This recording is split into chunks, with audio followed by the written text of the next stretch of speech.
Hey, what's up humans? Welcome back to my channel. If you're new to my channel, we shape and polish opal using a dremel, so if that's something that interests you, go ahead and subscribe. Today we're working on this beautiful piece of either crystal or semi-crystal Ethiopian opal, and we'll see once we carve it. And it's got some good color in there, but it is mostly blocked off by that dirt all around it, even though there is that nice clean face, as you can see. When we weigh this piece out, it weighs 7 carats even, so there's definitely something for us to work with there, and I'll feel lucky if we're able to get a full carat and a half out of it. When we measure it, is 16 by 10 by 11 millimeters.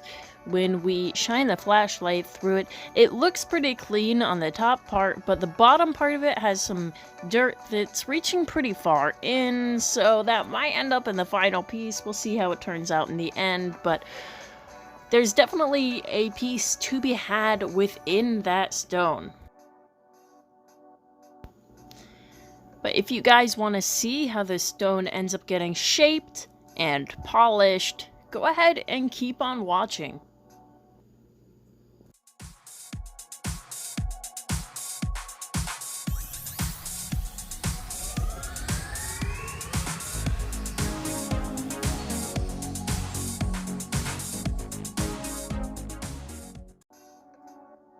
So I wanted to kind of go over a little bit of a game plan here. You guys can see there's a bit of a finger on the one piece, and here I'm just dipping my finger in some water to decide which side will be the best face. So this is the finger of it. We're definitely not gonna be having any of that in the final piece. So that's going. This bottom piece here, that's gonna leave us as well. And then I was thinking this pointed section here, that's going to be the face of the stone. And so there's definitely like an oval inside of there, but these sides here, those sides are going to go as well. So that's kind of what I was thinking. I wanted to give you guys a bit of a visual of that. So when I start shaping it on my Dremel, this is my 800-bit diamond grip piece here that I got off Amazon, and I'm starting to take off that finger as the first thing, because that is probably the biggest piece of it that just needs to go. But there's no real benefit in slicing off that piece because there is dirt in it. I'm not going to be able to use that piece in anything, so I'm just going to grind it away. But if there was something to be had there, I would have taken it out and sliced it off with my little circular bit here. Once I got all the dirt away from that portion of the stone, there was a nice clean section through the middle of it.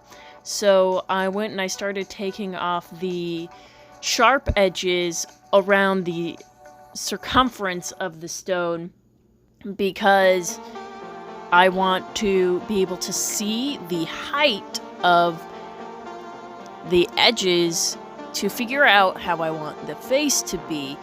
So if you grind down the face first and then do the sides of it, you're probably going to end up grinding down more of the face than you really need to.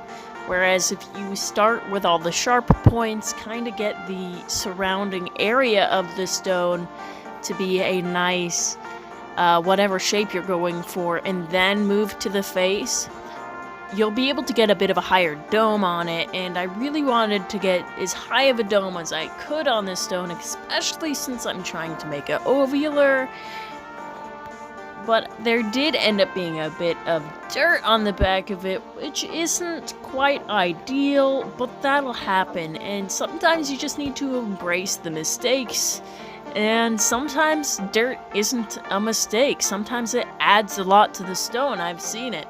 I've had some stones that have like a bit of dirt in it, but it looks like a plume of space, and that's always cool. I know that there's a really famous galaxy opal that has a big plume of dirt in the middle of it, and it really adds to that stone.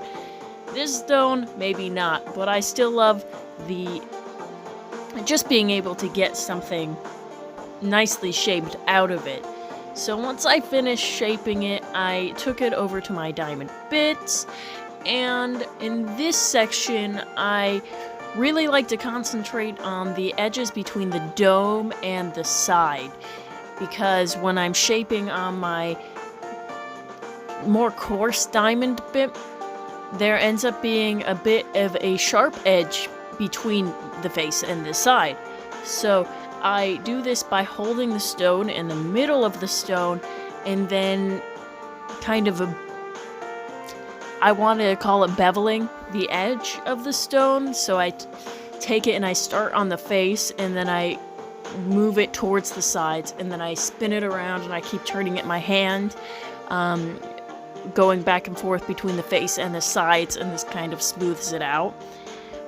When I'm working on the sides of the stone to get them more even, I flip the stone around with the face facing the grasper of the dremel, and then I do the surrounding area, and then I switch it around where the face is facing towards the end of the dremel, and then I turn it around so that way it's getting it at a couple of different angles, and it makes it flatter on the sides. And then as far as the face goes, I really move in a circular motion, turning the stone around as I'm working, continuing to work in a circular motion, and I do the same on the back. Sometimes I'll take the stone when I'm working on the back, and I'll start at the end of the dremel bit and kind of pull it towards the handle of the dremel bit, and kind of twisting it while I'm doing that to get a nice flat back. Sometimes this doesn't work, especially with bigger stones, but with a stone of this size, it does work out that way, especially when working on the polishing pastes on the felt tips. You're really able to take it and pull it along the bit to get it nice and smooth and flat. Now, the biggest thing when working with the Nova points is just to make sure to check constantly to make sure that your stone is not got scratches in it from the previous points, because once you let it dry out, if you see that there's cracks, or not cracks, of course if you see there's cracks in it when you're drying it out, that's bad, but if you dry it out and there's scratches in it, you're putting the stone at more risk by going back and re-wetting it after it dried out. So you really want to make sure to get all those scratches away from the Nova points and the previous diamond bit while it's still wet. So I do check constantly on my stone just to be sure. It's better to be obsessed and paranoid than it is to screw it up and possibly crack your stone. But as you guys can see here, there is still some dirt in the back, and it didn't totally absorb the water. There's still an egg of color in the middle of it. And then 2 days later, when I dried it out, this is what it looks like. So it has passed its white stage, and it's definitely gotten a lot more crystal than I thought that it would. And so now I'm moving on to my polishing paste on my felt tips, and I did notice this time, going back to my polishing paste, which I've had for a few years now, I noticed that the polishing paste, some of the oil was separating out of the grit in it, and I was a little bit worried that it would be not as effective for some reason because of that, because it looked, expired. But it worked just as fine, so I guess if you have polishing paste and that's an issue for you, it's still gonna work, and don't freak out about that. Something else that I wanted to touch on is that I don't remember how long ago it was, but somebody recommended that I polish the stone on the flat part of these polishing tips. Like, see, this one here and then the next few have a point on it, so you can't do that. But yeah, if you push your stone on that flat part that's at the very tip of the Dremel bit, it's just going to spin it around and you're going to drop it. I do not recommend doing that unless you have like a bit that is flat and it's meant to be used like that. These ones don't really work for that, so I'm just throwing that out there. And yeah, again, I'm constantly checking the stone throughout these polishing pastes to make sure that I polished it to the fullest while I'm doing this. Now, something I haven't really said yet is I stopped using cerium oxide on my opals. I know that's a little controversial, I guess, but I noticed some of my stones absorb the cerium oxide because it's water-based, and then the stones end up looking weird with my Ethiopians, so that's why I don't do that, if you're wondering. So this is the stone when it's finished. Nice job, team. And it's freaking gorgeous. The rough piece didn't really have that much color showing out about it, but when I polished it and it's all done, look at that. It's nuts. It's got those fuchsias again that I love. It's got the yellow, it's got some orange, some green, and the underneath color bar just really shines through. It's like a little bit of chaff. It looks like it could be kind of like a florally pattern, and there's even a little bit of turquoise in there, so freaking phenomenal. I'm very happy with the color payoff. I wasn't expecting it to get so much brighter as it did. And the final weight is 1.97 carats. So we ended up losing like about 5 carats. When we measure it out, the height of it is 8, or no, it's 9 by 8 by 5, I do believe. So definitely could go out and get a setting for this one. And yeah, so this is what the stone looked like when it was a rough piece. As you can see, not a lot of those colors shining through on that part, but it was a really nice rough piece, and I was really excited to shape it. You can kind of see that second color bar on the bottom there that shows a little bit of green. And yeah, really nice rough piece. Looked way whiter, and that might have been from the dirt around it. And then the finished piece, as you can see here, super strong flash on that back color bar, but there was no way for us to make that the face of it. But definitely some fuchsia in there, and you guys can see that second color bar there on the side.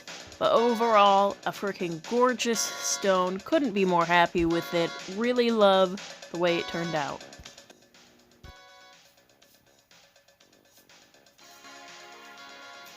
Hey guys, so today I have a few soaks. I didn't do any paintings, but I have this apple orchard soak here.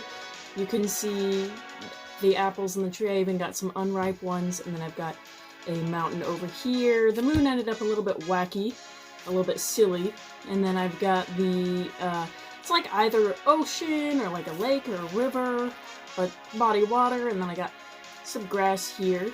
Yeah, and I don't know if I said this, but this is apple orchard scented, and I have 3 of them. So if you want to get your hands on one of these, just message me on Instagram, or you can email me. My email's in my About section, so is the link to my Instagram. And I really love this scent. It's one of my favorite scents of all the scents that I've bought, and I definitely feel like I've gotten a hold of making cool looking soaps with melt and pour. Yeah, so if you guys do ever want to see me like make soaps on camera, I can do that again. I just figured you guys care more about the opals, so I'd show these off at the end of my videos. But yeah, hey guys, I am Carlin. I'm the creator on this channel. I'm a 25, almost 26-year-old. I carve opals, do the art thing, and I just thought it was time for you guys to see my face on the channel. the reason why I don't show my face on my channel is because I feel like it's not relevant. Because you guys tune in to see the opals, and I want to show you guys the opals, and I don't feel like it's totally relevant for me to be carving opal, and I'm like carving it, and you guys are seeing my face like this. Yeah, I personally find that weird. I'm not shaming any creators who do that, and you know, I feel like I've really been welcomed with open arms by the opal community. I know I've said that before, and I'll say it again. I appreciate you guys. I appreciate everyone who's been tuning into my channel, and especially you people, you know who you are, who've been tuning in since the beginning and always leaving comments. Man, that just, it really means a lot to me when you guys leave comments for me, because I really just started this channel because I wanted to document my progress with my opal cutting, and I'm not super confident. I'm not the kind of person who gets cocky about my skills in anything, but you guys have really helped me to build a bit of confidence with my opal cutting skills, and it really means a lot, all of the nice things that you guys have said, and your pointers. You know, you don't always have to be positive. I do appreciate comments as long as you're not insulting me. Yeah, I thought that you guys deserve to see my face, because I know that when I'm watching channels that never ever show their face, I feel like it's less personal, and yeah, I like to know what people look like. So I thought I'd give you guys this little Easter egg. Even if I don't show my face all that often, at least you guys kind of know what I look like. Because that's important. It's really important to help the viewer feel like you're part of something. You guys are really helping me, and I so appreciate you guys. So yes, I'm going to show you what I look like because you deserve it. Yeah. Thank you guys. I really hope you enjoyed this video. If you did and you're not subscribed, it would mean the world to me if you did subscribe and leave a like on this video. Leave a comment. Even if you've never left a comment before, I would really appreciate if you would leave a comment, because it really helps my small channel to grow, and I would eventually like to have this channel be something to help me live a better life. I do have a Patreon. You can go over there if you want. I'm working out still a little bit what I want to have the Patreon, like, the benefits be. Of course, I'm gonna, like, have your guys' names in my videos if you are part of that. But when I do upload a video early, I would like to share that with you guys on my Patreon if you decide that you want to do that. And I don't want you guys to feel pressured or tell you that you're not a real fan because you're not subscribed to my Patreon, because that's some BS, and I hate it when people do that. You guys are all my real fans if you're tuning in. If you have any questions, I love to answer questions. I answer people's questions over on Instagram as well as my email. So yeah, you guys are awesome. You guys are freaking awesome. And I don't want you guys to think for a second that I don't appreciate every ounce of attention that you give my channel. It's like, you don't have to tune in to watch. I feel like I repeat myself a lot.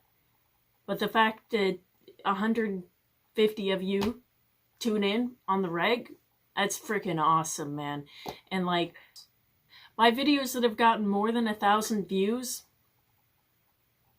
that's crazy. That's crazy. I made videos for years before I started doing opal videos, but I did makeup before.